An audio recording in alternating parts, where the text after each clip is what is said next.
एकीकडे अस्मानी तर दुसरीकडे सुलतानी अशा दोन्ही समस्यांचा सर्वसामान्य शेतकऱ्यांना सध्या सामना करावा लागत आहे। त्यामध्येच वन्य प्राण्यांमुळे झालेल्या पीक नुकसानीबाबत वन विभागाकडून मिळालेली आर्थिक मदत शेतकऱ्याने परत केल्याची घटना नांदगाव खंडेश्वर तालुक्यामध्ये घडलेली आहे। या घटनेमुळे संबंधित शेतकऱ्यांचे प्रामाणिकपणाचे सर्वत्र गावकऱ्यांकडून कौतुक होत आहे। मात्र शेतकऱ्यांच्या तोंडाला वन विभागाने पुसलेली पाने कशी होती हे सुद्धा चर्चेचा विषय होताना दिसत आहेत। प्राप्त माहितीनुसार माहुली चोर येथील शेतकरी अक्षय मनोहरराव पवार यांच्या शेतामधील 1.60 आर क्षेत्रामधील पिकाचे नुकसान वन्य प्राण्यांमुळे झाले होते। वन विभागाच्या तपासणीनंतर भरपाई म्हणून 1123 रुपये इतकी रक्कम त्यांना मंजूर करण्यात आली होती। मात्र पवार यांनी हे नुकसान तुलनेने किरकोळ असल्याचे लक्षात घेऊन भरपाईची रक्कम परत करण्याचा निर्णय घेतला। त्यांनी दिनांक 17 ऑक्टोबर 2025 रोजी वनपरिक्षेत्र अधिकारी वडाळी अमरावती वन विभाग यांना या संदर्भामध्ये लेखी अर्ज सादर केला।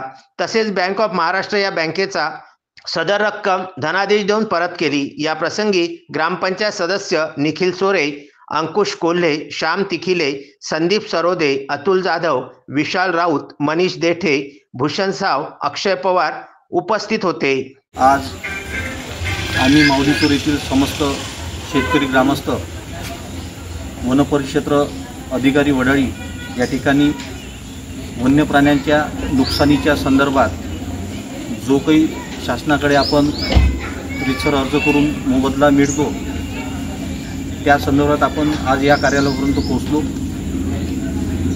माहुली चोर येथील सदन कास्तकार अक्षय मनोहररावजी पवार यांच्या शेतामध्ये जे नुकसान वन्य प्राण्यांमुळे झालं होतं त्या संदर्भात त्यांनी रितसर अर्ज करून मोबदला मिळण्यासाठी अर्ज केला होता। त्या अर्जाला दाद म्हणून वनपरिक्षेत्र अधिकारी वडाळी यांनी 2 दिवसाआधी त्यांच्या खात्यावर एक त्यांची दिवाळीच्या समोर थट्टा म्हणून 1223 रुपये धनादेश त्यांच्या खात्यावर जमा झाला। तो धनादेश कास्तकाराचा स्वाभिमान म्हणून त्यांनी जागृत ठेवत आपल्या वडाळी कॅम्प येथे आज या ठिकाणी वनपरिक्षेत्र अधिकारी यांच्याकडे सुपूर्द केला आहे। तो शासन दरबारी जमा करावी त्याची या कास्तकाराला कुठलीही आवश्यकता नाही, कारण की वन्य प्राण्यामुळे अतोनात नुकसान जास्त आहे आणि भरपाई कमी आहे। त्याच्यामुळे आणि यांचे अधिकारी आहे जो वनरक्षक आहे हे मुख्यालय राहत नाही। यात मोठा भाग आहे कृषी विभागाचा की जे पंचनामा करून हा सर्व व्हॅल्युएशन याचे ठरवतात। याच्यातही कृषी अधिकारी हे मुख्यालय राहत नाही। याचा कुठंतरी शासनाने आणि कृषी अधीक्षक, जिल्हा कृषी अधिकारी, तालुका कृषी अधिकारी यांनी आपल्या कर्मचाऱ्यावर ताबा ठेवून यांना मुख्यालय कशी राहता येईल आणि शेतकऱ्यांची कशी मदत करता येईल याकडे जास्त भर देण्यात यावा। त्यानंतर आपले अक्षय मनोहररावजी पवार हे कास्तकार आहेत, हे तुम्हाला थोडक्यात माहिती। मी माऊली चोर येथील शेतकरी असून माझा सर्वे नंबर 144 क्षेत्र आहे। 1 हेक्टर 80 आर जमिनीचे क्षेत्र असून त्याकरिता मी वन्य प्राणी यांनी केलेल्या नुकसानीसाठी अर्ज केला असता मला 15/10/2025 सायंकाळी 7:30 वाजता मला 1223 रुपये या नुकसानीचे मिळाले आणि ते माझ्या नुकसानीच्या 25% सुद्धा रक्कम नाही। याचा निषेध म्हणून मी माझी पूर्ण रक्कम जे मला मिळाली नुकसानीची 1223 रुपये हे मी वन विभागाकडे आज सुपूर्द केली।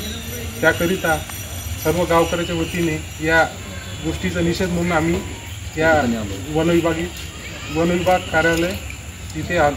Vidarbha news bureau Amravati.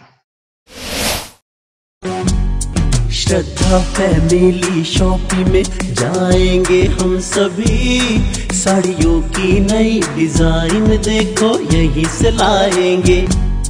Shraddha family shopping में जाएंगे हम सभी, लेडीज जेंट्स बच्चों की हर फैशन लाएंगे सभी।